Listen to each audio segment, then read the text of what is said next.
Radio Pasión US presenta en exclusiva a la narradora y dramaturga Hilda Salinas en el programa La magia de las letras. Permítame que me tome la libertad de preguntarle,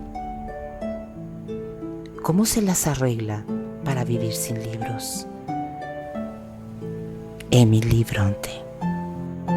Solo aquí, en Radio Pasión US, seduciendo tus sentidos.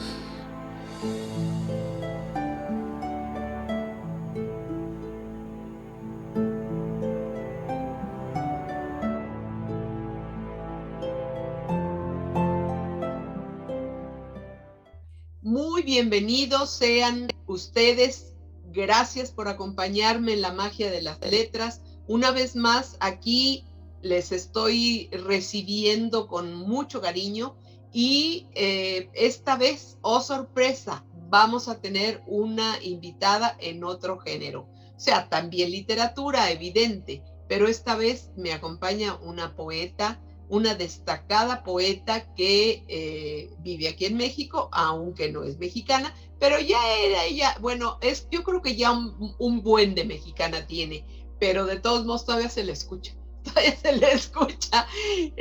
y bueno, gracias Odette por estar con nosotros. ¿Te presentas, por favor? Muchísimas gracias, Hilda. Un placer estar aquí contigo en tu espacio. Y nada, encantada de compartir con las personas que te escuchan y comentarles que soy una poeta y narradora también, nacida en Cuba, que vivo acá desde el año 1992, ya 30 años. De hecho, he vivido más en México que en Cuba. Y acá he tratado de hacer una carrera literaria en todos estos géneros y también una carrera de promoción de la literatura y de impulsar a las otras compañeras que vienen llegando. He tenido la suerte de ganarme unos premiecitos por ahí, que eso siempre respalda la obra y de participar en eventos y en lugares, sitios y ocasiones en las que difundir no solo mi literatura, sino también la de las otras compañeras. Qué bien, Odette, qué bien. Yo lo sé porque me has invitado en un par de ocasiones a participar en conversaciones, que está muy bonito el formato, es como una rueda, o como, no sé qué es una invitación a conversar sobre libros que son de autoría, pero que reflejan un tiempo y un espacio, y ahí he estado muy bien acogida y con unas pláticas muy lindas. Odette, cuéntame, ¿cómo empezaste tú a escribir? ¿Por qué encontraste que esto era lo que querías hacer?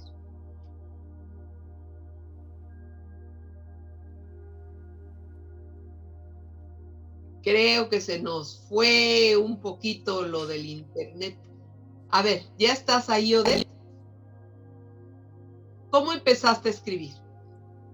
Sí.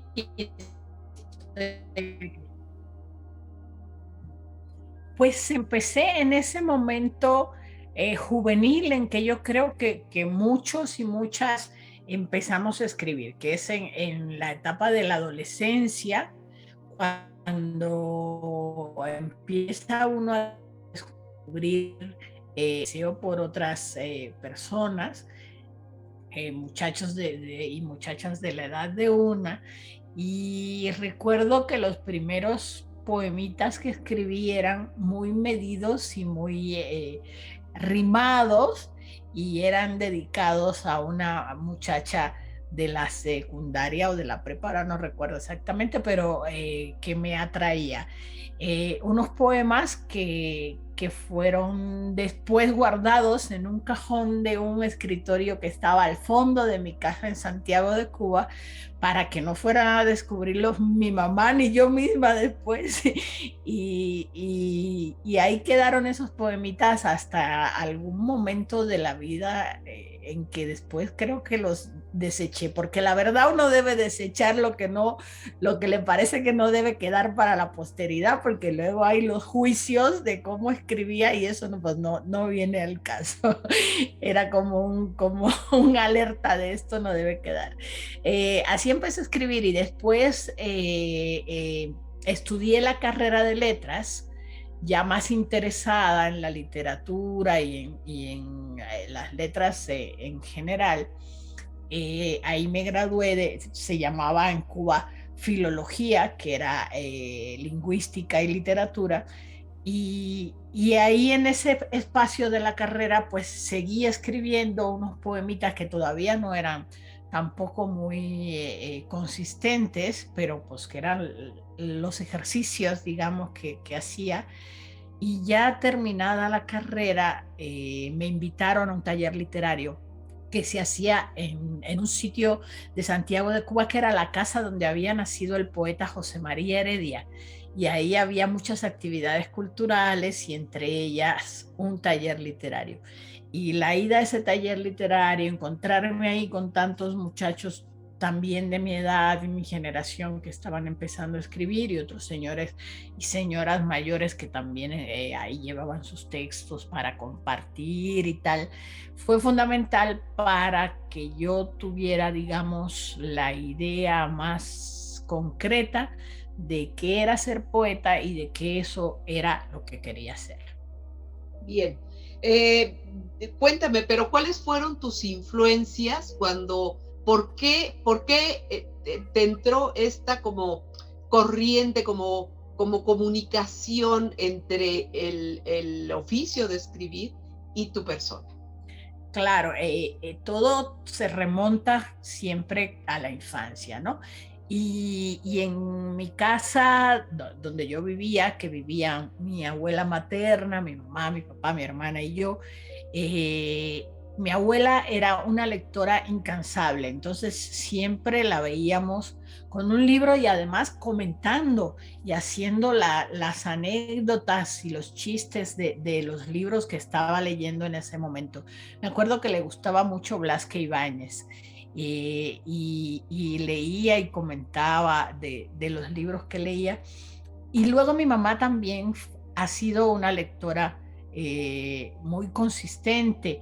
Ella le gustaban más las cuestiones detectivescas, ¿no? De Agatha Christie, Conan Doyle, Simenon y Raymond Chandler. Y ese fue otro de los, digamos, de las líneas en las que empecé yo a leer. Me gusta todavía mucho hasta ahorita todas las cuestiones de los detectives y los misterios, y desentrañar enigmas, y todas estas cosas. Había un librerito en uno de los cuartos de la casa de Santiago, que era una casa muy grande, donde un anaquel completo estaba dedicado a la literatura detectivesca de una colección que se publicaba ahí en Cuba con ese sentido.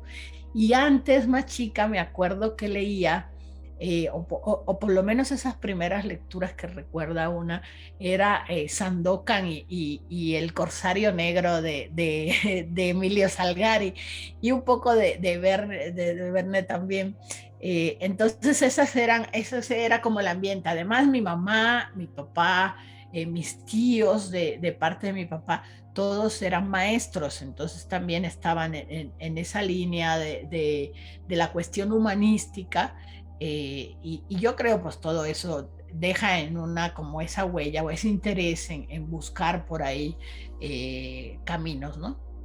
Bien, bien. Bueno, estamos en Radio Pasión US y como siempre agradezco el que Ricky Gómez y Paula Guzmán nos apoyen en todo el proceso de llevar este programa a buen fin, a que lo escuchen ustedes. Y también, desde luego, agradezco la oportunidad de que abran o prendan prendan y luego vean por YouTube este programa y todo lo que aquí hacemos siempre es con el afán de darles a ustedes algo más de interés literario para que después busquen, lean, compren, desde luego, porque de algo tenemos que vivir los que nos dedicamos a esto, hombres, mujeres y niños.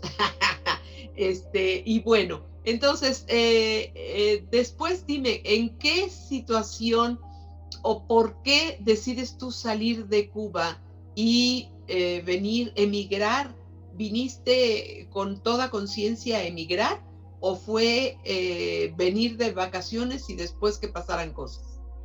Pues sí, en la década de los 90, a principios de los 90, Cuba vivía una crisis muy importante económica, que pues es una crisis eterna que ha tenido siempre ese país, pero en ese momento era como muy difícil la situación, incluso en cuestión de alimentos y de lo más elemental, ¿no?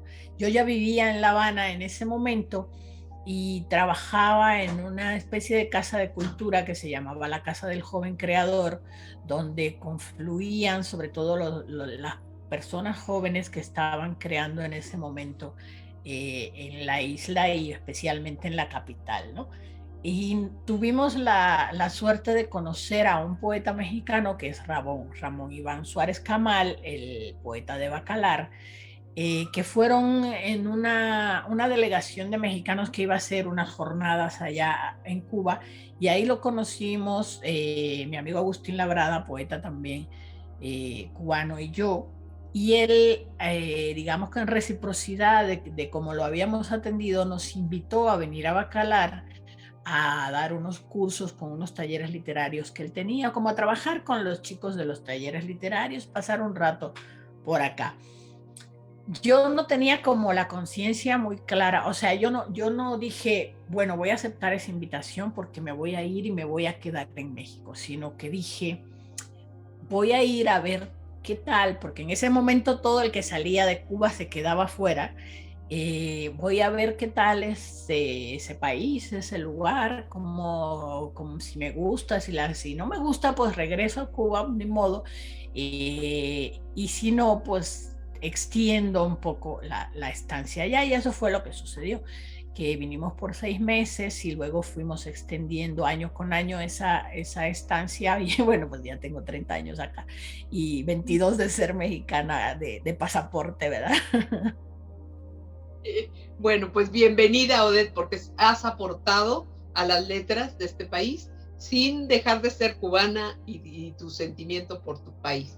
Y bueno, entonces ya, que cuando llegaste aquí, después de estar en Bacalar, luego, ¿cómo fue que te trasladaste o qué fue lo que te invitó a venir acá? Desde luego sé que fueron las oportunidades, porque cuando yo intenté vivir en Tijuana y trabajar en Tijuana y hacer allá lo que siempre he hecho, que es escribir y dar cursos y talleres, pues bueno, no tuve la respuesta que yo esperaba, y económicamente no me fue posible sostenerme y tuve que retacharme.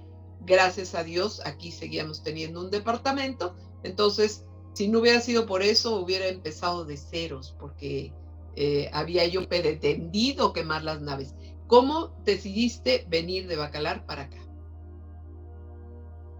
Pues yo siempre digo que todo ese proceso de venir a México y luego de venir a México el país y luego a la Ciudad de México fue como un poco en el fragor y un poco inconsciencia esa de la juventud, que tú agarras una mochila y te vas a otro lugar, y bueno, tampoco tienes mucho cuando eres joven y no tienes que pensar como en lo que queda atrás, como algo, como una pérdida, ¿no? No fue tampoco tan fácil acomodarnos acá, o acomodarme yo acá. Allí en Bacalar había y hay todavía una casa internacional del escritor, donde habían unos chicos de la Ciudad de México que estaban en una beca de creación, escribiendo allá algún proyecto que les habían auspiciado. Y esos chicos nos dijeron, oigan, vengan a la Ciudad de México para que conozcan acá y tal. Y entonces acá sí vine yo como de vacaciones a conocer, a mirar. Pero cuando llegué aquí dije, ah, no, no, no, esta es la ciudad.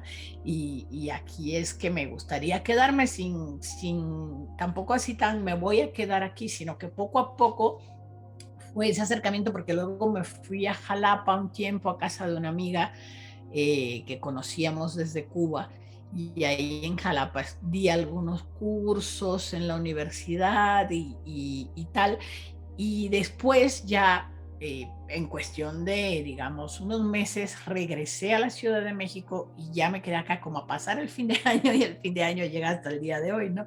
Y aquí pues fue complicado, Hilda, porque yo tenía, o sea, uno llega a un país que pareciera como que cualquier país de Latinoamérica es el mismo y que todos nos entendemos y que, como decía Martí del Río Bravo, a la Patagonia un solo pueblo, y no, pues no es así.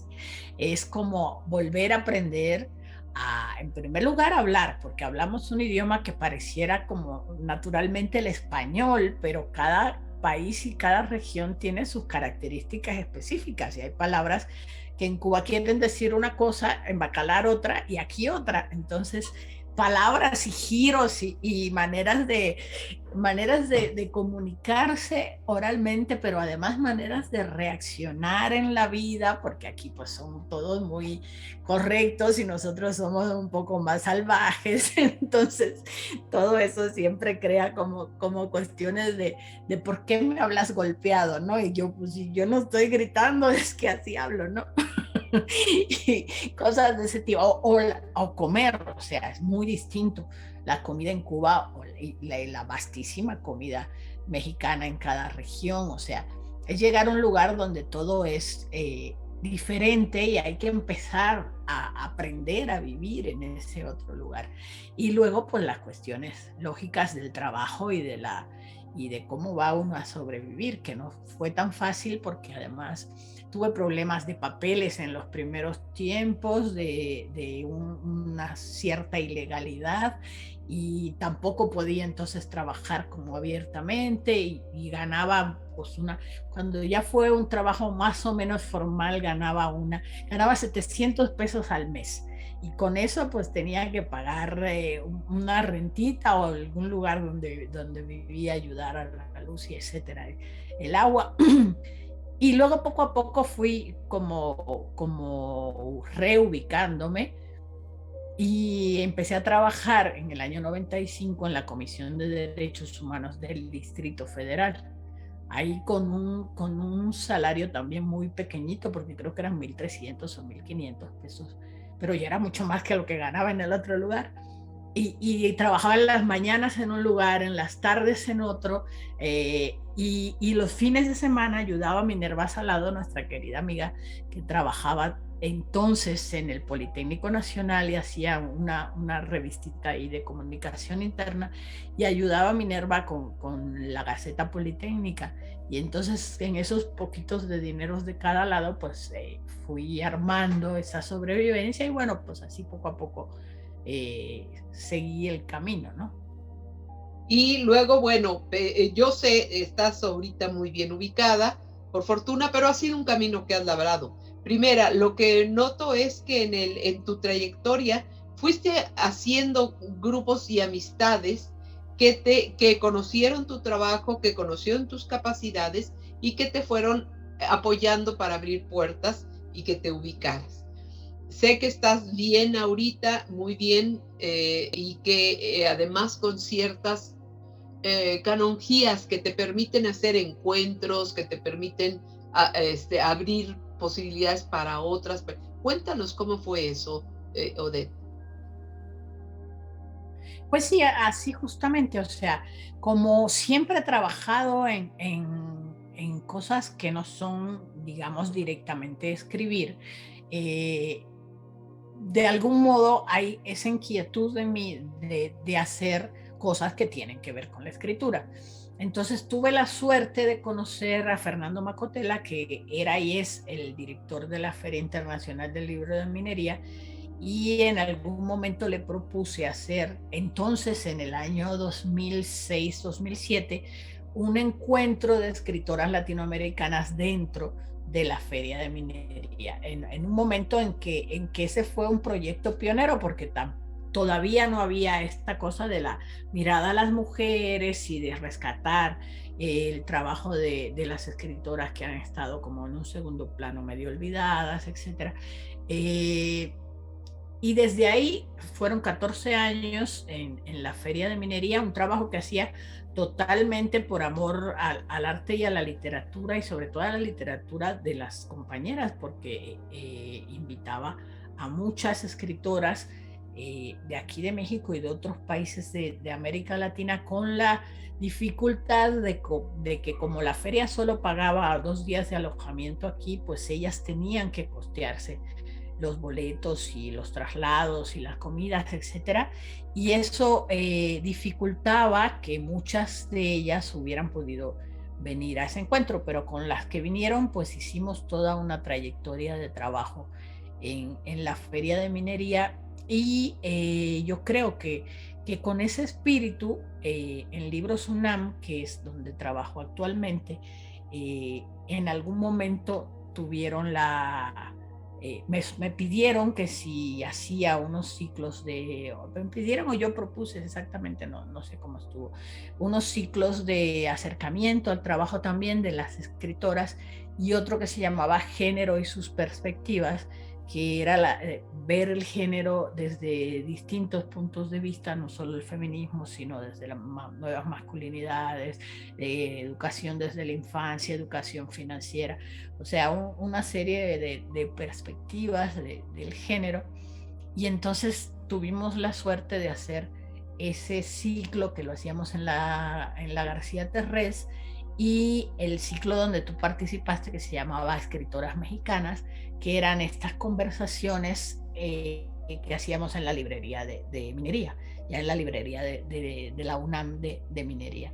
Entonces sí, han sido como oportunidades que no sé si te diría que me da la vida o que yo he buscado para hacer ese trabajo que fuera un poco más allá del trabajo de correctora de estilo, que es el que hago en Libros UNAM, y que influyera un poco más en las comunidades y en la sociedad, en la gente que se acercaba a las librerías y a estos ciclos.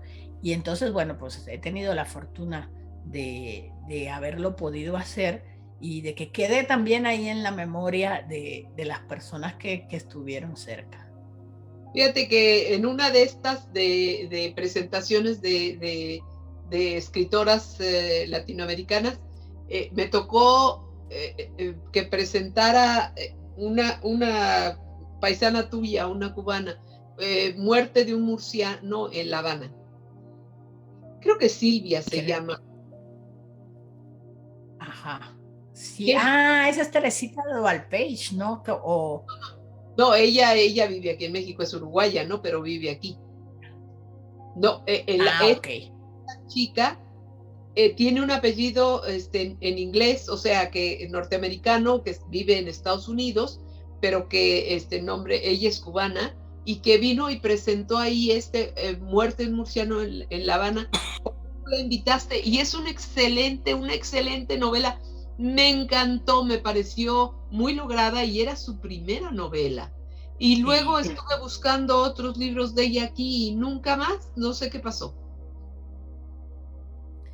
Pues es que así es el asunto de la difusión de la literatura, que de pronto tenemos como esos destellos, como que no hay como no hay una mirada sistemática desde los lugares que deben apoyar generalmente esto, pues a veces todo se convierte en eso, como en unos destellos que tienen que ver con alguien que está en un puesto y que de pronto dice, pues vamos a propiciar esto, nos gusta como para un proyecto, y de pronto si esa persona se va, pues ya se pierde todo.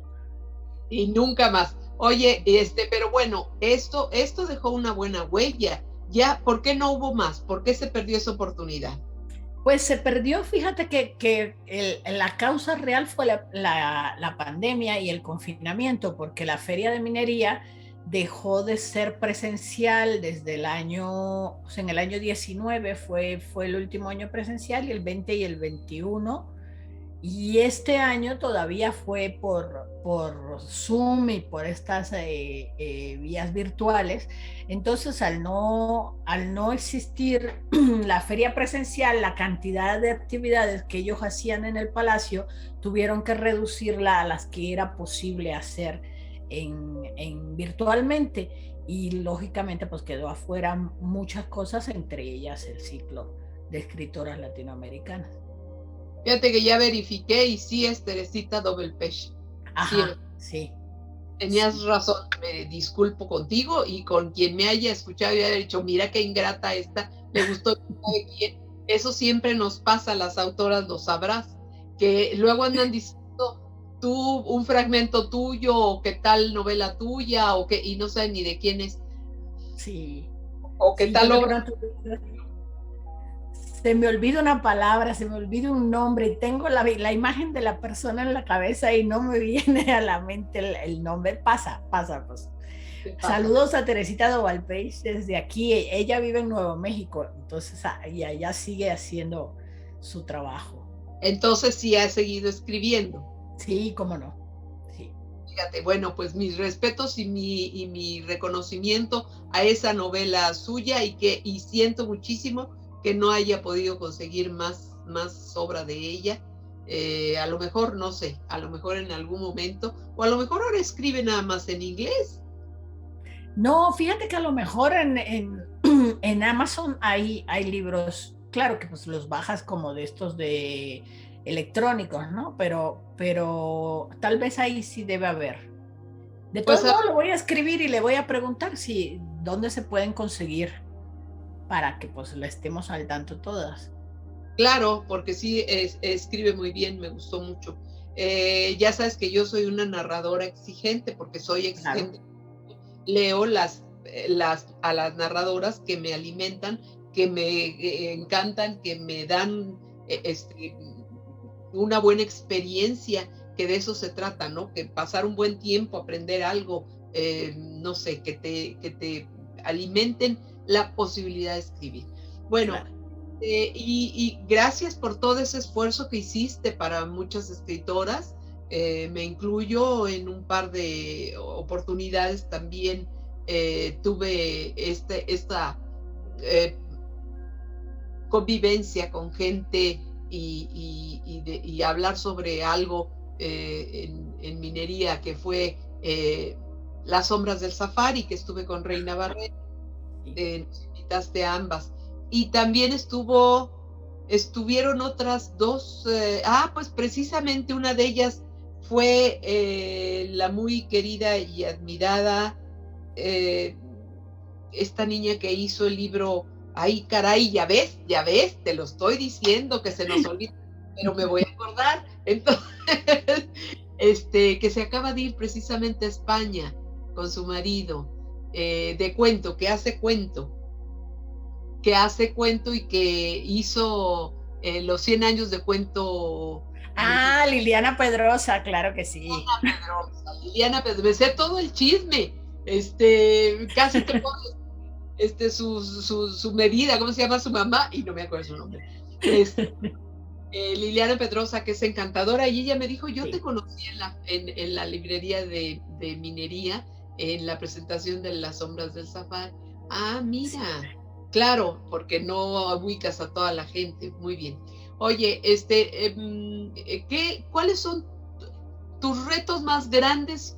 Porque hasta ahorita me has hablado de tu trabajo en beneficio de otras personas, y de tu trabajo y de tu esfuerzo para llegar a tener un espacio seguro de trabajo y desarrollo.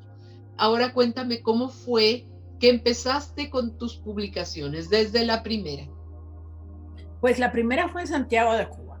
En este tiempo que te comentaba del taller literario, que fue alrededor de los últimos años de los 80. Yo me gradué de la licenciatura en letras y empecé a trabajar en un lugar que se llamaba Cultura Provincial, y ahí empecé a conocer, en ese momento realmente empecé a conocer a otros escritores, a otros artistas de ahí de la provincia. Santiago de Cuba es la segunda ciudad más importante de Cuba y es una ciudad muy cultural. Y me fui vinculando como a ese medio, y en esos momentos se descentralizaron las ediciones y las publicaciones de unos libritos pequeñitos como plaquetas que se empezaron a hacer en las provincias, ya no todo en La Habana como centro, sino como que se descentralizó y se crearon unas ediciones que se llamaron Caserón. Caserón porque el lugar donde estaba la sede de la Unión de Escritores en Santiago de Cuba era un caserón viejo de la colonia, y entonces se llamaron las ediciones Caserón. Y ahí salió mi primer libro de poesía, que se llama Enigma de la Sed. Ese fue el primer librito que me publicaron en Santiago. Y luego por esos años tuve la suerte de ganarme un premio también allá, un premio que se llamaba Adelaida del Mármol, que era una poeta de siglos anteriores, y publicaron el segundo libro, que se llamó Historias para el Desayuno. Eran unos poemas, bueno, unos poemas de inicio. El otro día me decía alguien que los leía que parecen los poemas de otra persona, y pues sí, seguramente porque una era otra persona, entonces, y en la vida van cambiando mucho, ¿no? Entre tantas cosas, el estilo de la escritura. Esos fueron los dos libritos que me publicaron allá en Cuba antes de yo emigrar acá, y luego publicaron, ya viviendo yo en México, un tercero que reúne poemas de este tránsito donde hay estas dos visiones, que eso después se mantendrá en todo lo que he escrito, como las dos visiones, como Cuba y México, como dos tierras, como el ir entre dos ambientes, ¿no? El ir caminando entre dos ambientes. Ese se llamó Palabra del que vuelve, y ahí terminó, digamos, mi relación editorial con Cuba, porque ya sabes que cuando uno sale de Cuba se convierte en un traidor a la patria y te marginan y nunca más se habla de ti en ese lugar. Y los que conocen algo de mi obra es porque tienen interés en la poesía, y ahora que hay internet y todo esto, lo han buscado, o porque son amigos de entonces y tienen todavía la memoria de que existo.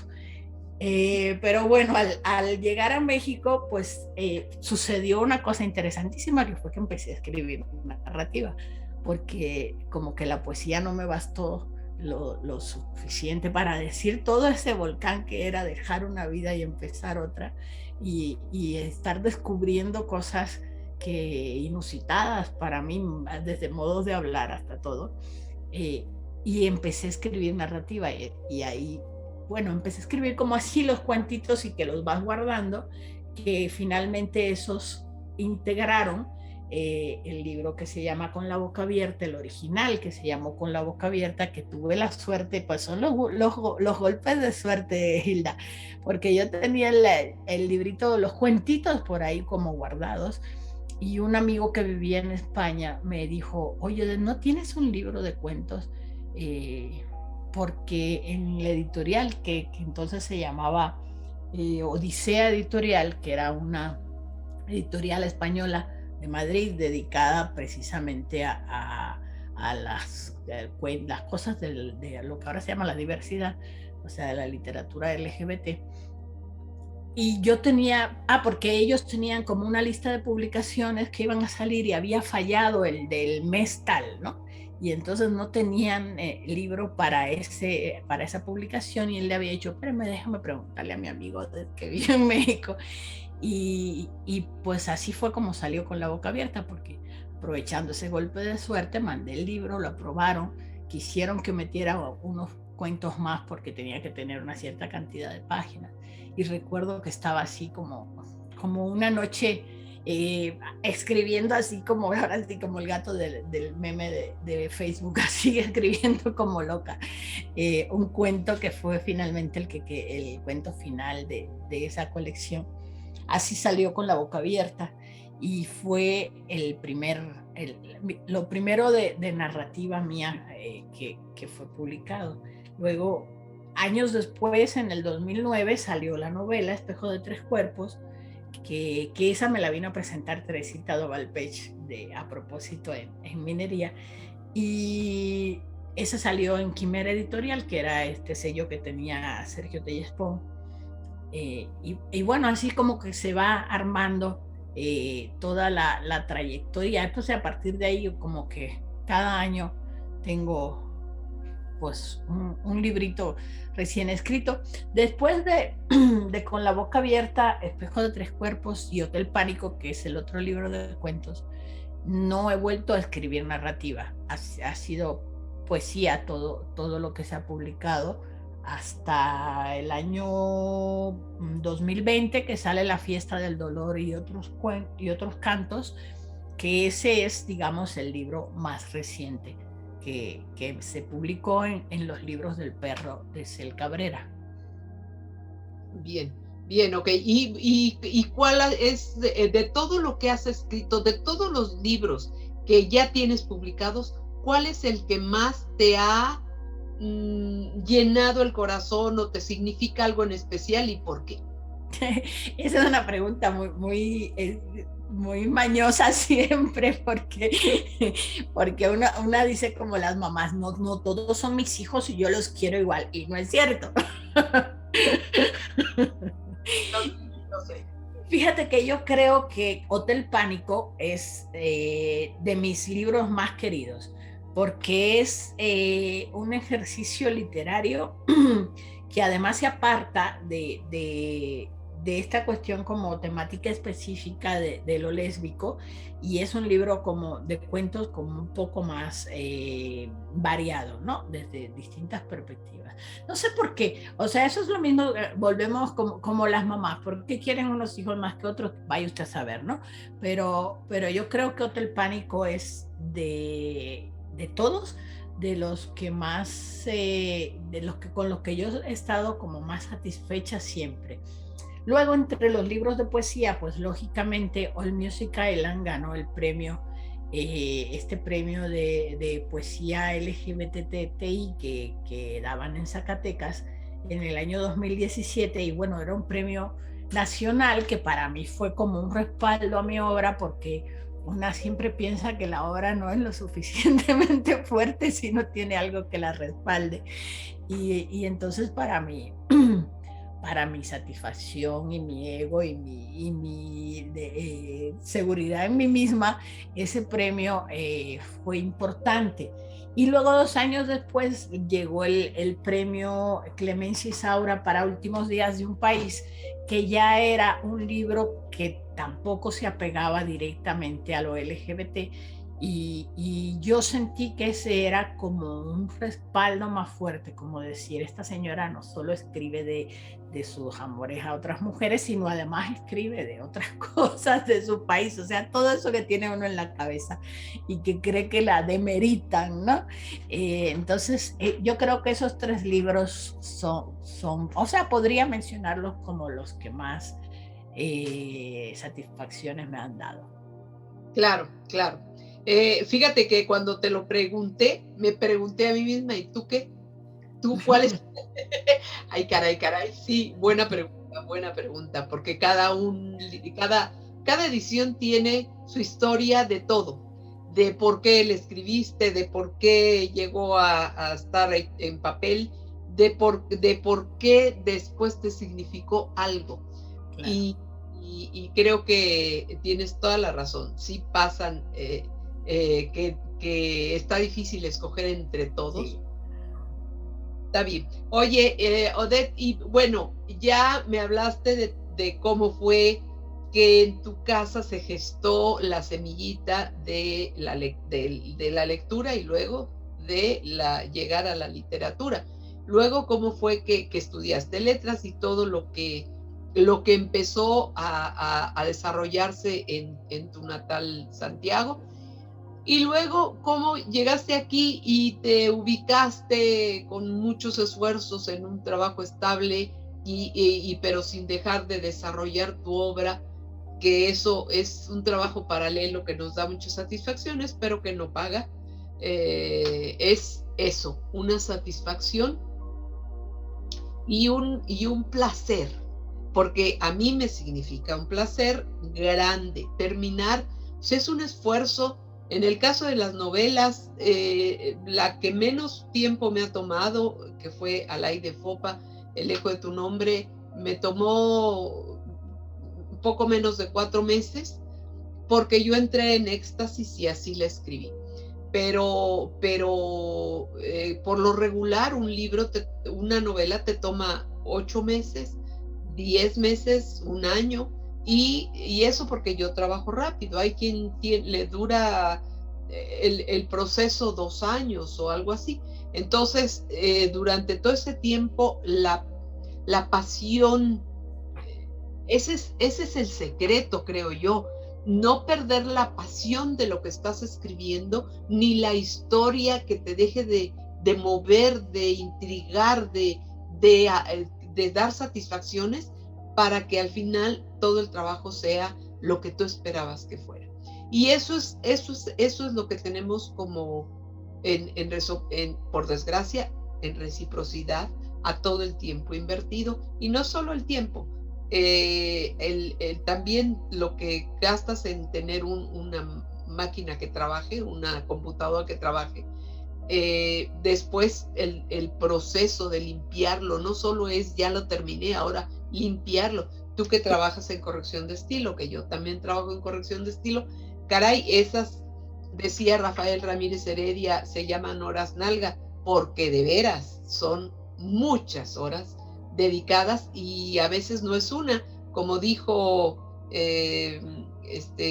ya ves, ahora ya se me olvidó cómo se llamaba el poeta invidente de Argentina. Borges. Gracias. Como dijo Borges, dejo los libros porque nunca los paro de corregir. Claro, sí. Y eso es cierto. Llega un momento en que si te pasas ya se echó a perder, porque pierde la frescura, pierde la vida. Eso es un proceso bastante peligroso. Bien, entonces, muchas felicidades también por todo tu trabajo, tu trayectoria, los premios recibidos y lo que venga. Yo tengo algunos libros tuyos, el último no, el que acabas de mencionar, y que desde luego me interesa tenerlo. Entonces, en algún momento haremos un intercambio o nos veremos en algún lado. Pues bueno, me encanta que además me lo muestres, porque quiero que nos leas algo, por favor. Muy bien, claro que sí. Voy ahora sí al azar, y encuentro este poema que se titula En la playa, y que fue escrito viendo un cuadro de Picasso, este dibujo de Picasso de 2 mujeres que corren en una playa. Como si en ello les fuera la esperanza, las 2 mujeres corren tomadas de la mano sobre la arena gris. Sueltas las cabelleras, al sol los senos pálidos, estalla su alegría contra un cielo de nubes. Una mirando al infinito azul y la otra al horizonte, que acaso son lo mismo. ¿Qué harán después cuando caiga la tarde y el tiempo eche sobre sus cuerpos la penumbra robusta de la noche? Ese es En la playa. Muy padre final. Lee nosotros 2, 3, oye, no seas díscola. Este se llama Torbellino. ¿Podrá la lengua inútil moldear el torbellino que levanta a esa muchacha con su vestido nuevo? ¿Podrá soñar el ojo con la endiablada furia del fuego de su falda? ¿Podrá sentir la mano la excelente columna que rige el movimiento? ¿Podrá la lengua inútil repetirlo después? Y se titula Lilith. Su piel morena, brillante de sudor, es el principio de todos los caminos. Me cabalga a esa potra, me pone en el ombligo su perla reluciente, la hunde con el dedo, suelta la carcajada. Estalla el aposento en 1000 haces de luz. Ella recoge la túnica del suelo, traspasa los umbrales, se pierde entre mis ojos. De la fiesta del dolor y otros cantos, que está a la venta, tanto el físico como el electrónico, en la tienda electrónica, la tienda de la página de internet de loslibrosdelperro.com. Muy bien, qué bueno que lo mencionas, losllibrosdelperro.com, y bueno, que haya la posibilidad de adquirirlo en cualquiera de estas dos opciones. A quien le guste leer en la pantalla, pues ya ahí está, en la pantalla o en la tableta o en donde sea, porque hay varias opciones. Oye, Odette, ¿y cómo está lo de la Feria del Libro y de la Rosa? ¿Cómo está funcionando? Pues está muy bonito. Mira, ayer estuvimos ahí y fue como volver a un lugar donde, como dicen, el lugar donde fuiste feliz, ¿no? Es muy interesante cómo después de todos estos años de confinamiento y de alejamiento, de donde no, nada más nos vemos así en las pantallas, encontrarte personalmente con los amigos, ¿no? Con los otros poetas, con los otros narradores, con los otros libreros, editores, etcétera. Entonces, realmente es como una fiesta. Yo decía que desde el día anterior que se reinauguró la librería García Terrés, que es la que está ahí en Universidad por la Dirección de Personal de la UNAM, se reinauguró remodelada, muy bonita, y tenía yo como esa cosita de la adrenalina que sientes dentro de ti, como una alegría que mayor a cualquier otra alegría. Y el viernes estuvimos personalmente, yo estuve trabajando en el coloquio de editores que habló sobre la ecoedición, y luego en algunas presentaciones y lecturas de otras amigas y colegas, y fue muy emocionante. Como que es muy emocionante regresar, no solo las actividades, porque el libro y la rosa se siguió haciendo también en versión digital, pero regresar y ver a la gente frente a frente, ¿no? Y poderla abrazar. Ahora se saluda uno así, que me parece horrendo, pero a algunas personas también nos abrazamos. Entonces ha sido muy lindo. Qué bueno, de ahora reitero, estamos en la magia de las letras a través de Radio Pasión US, y mi invitada el día de hoy es la narradora y poeta Odette Alonso. Y para cerrar, me gustaría que nos contaras, Odette, ¿cuáles son los retos que ves ahorita a futuro en esta situación económica que está resultando en general un poco estresante por lo que nos toca a la cultura? La verdad es que sí nos perjudica. Y en cuanto a tu reto personal, ¿qué viene ahora? Pues sí, la situación es muy incierta, ¿no? Recuerdo una frase de Laura Restrepo en una de las novelas que decía: incierto como cualquier futuro que se respete.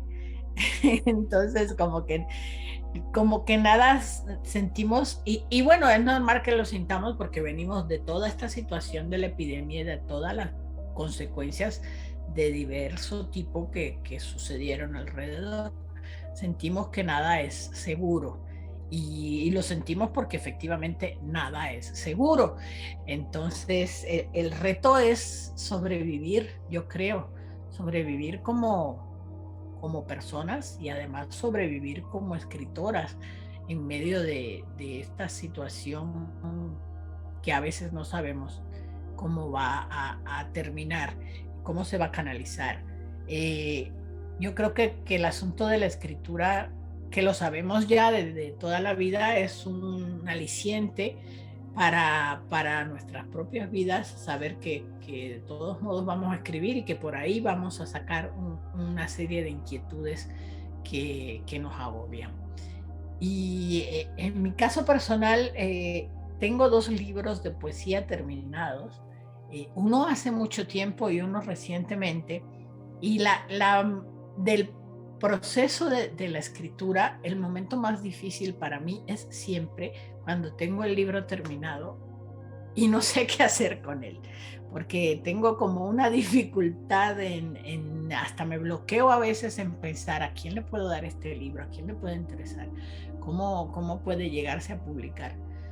Entonces estoy en ese momento de buscarle caminos a esos 2 libros y como nada más, o sea, en el asunto de la escritura personal, ahorita hay como un impasse, como el momento es en que estás esperando a ver qué va a suceder, y también a estas alturas de la vida uno sabe que a veces, uno sabe que no escribe todos los días y que a veces está más productiva que otras. Entonces, pues una ya espera pacientemente a que llegue el próximo libro o lo próximo que venga en el camino. Así es, estoy de acuerdo contigo, el proceso también yo lo vivo. Estos 2 libros que tienes en huevito ahorita, ¿son de poesía también? De poesía los 2, sí. Bueno, no te pregunto el título porque claro, nunca se sabe si se va a quedar el título o no, y bueno, les deseo que encuentren dónde florecer y caminar largamente. Muchas gracias. Te agradezco mucho, Det, que me hayas acompañado. Espero que tengamos otra oportunidad de compartir y de intercambiar todo este bagaje poético y narrador que tienes, y con el público, con quien quiera que nos quiera escuchar y que quiera sentirse parte del mundo de los lectores. Muchas gracias, Hilda. Para mí es una alegría muy grande. Ya sabes que te quiero mucho y que aunque no nos veamos con frecuencia, siempre te tengo presente, y cada vez que hablo de las grandes escritoras mexicanas, hablo de ti. Muchas gracias. Se agradece el reconocimiento, y se agradece sobre todo que tu conclusión sea porque ya me leíste. Porque, por ejemplo, cuando voy a presentar un libro y me dicen que tengas mucho éxito, me caen muy gordas las personas. Porque digo, que tengas, no, ve y cómpralo. Porque voy a tener, no lo lees y no sabes qué escribí. Está mejor que el anterior, ¿te gustó más? ¿No te gustó? Dime algo, léelo. Eso es lo que quiero. Y yo creo que todas y todos los que escribimos, claro, lo mismo. Pues gracias por haber estado hoy conmigo. Me despido, soy Hilda Salinas, escritora La Magia de las Letras, y nos vemos el próximo miércoles y los días de las repeticiones también en Radio Pasión US. Buenas tardes, noches, días, o donde quiera y a la hora que les agarre.